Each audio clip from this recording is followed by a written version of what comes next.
மே 2, 2026 இன்றைய நாளுக்கான இறை வார்த்தை.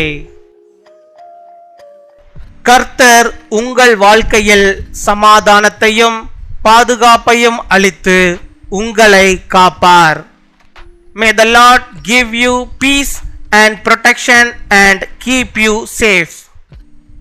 சங்கீதம் 4 அதிகாரம் 8 வசனம். Psalm chapter 4 verse 8. சமாதானத்தோடே படுத்துக்கொண்டு நித்திரை செய்வேன். கர்த்தாவே, நீர் ஒருவரே என்னை சுகமாய் தங்க பண்ணுகிறீர்.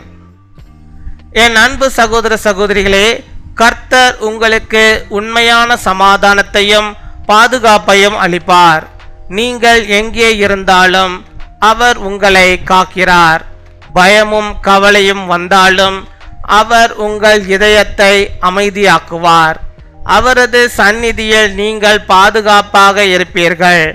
நம்பிக்கையுடன் அவரில் நிலைத்திருந்தால் உங்கள் வாழ்க்கை சமாதானத்தாலும் நிம்மதியாலும் நிரம்பும். I will lie down and sleep in peace. For you alone, O Lord, make me dwell in safety. My dear brothers and sisters, the Lord will give you true peace and protection. Wherever you are, He is keeping you safe.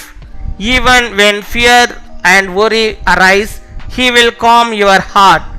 In His presence you are secure. As you remain in Him with faith, your life will be filled with peace and rest. பின்வரும் ஜெபத்தை நாம் யாவரும் சேர்ந்து சொல்வோம். அன்பான பரலோக தந்தையே, எங்களை உமது சமாதானத்தாலும் பாதுகாப்பாலும் சூழ்ந்து கொள்ளும்.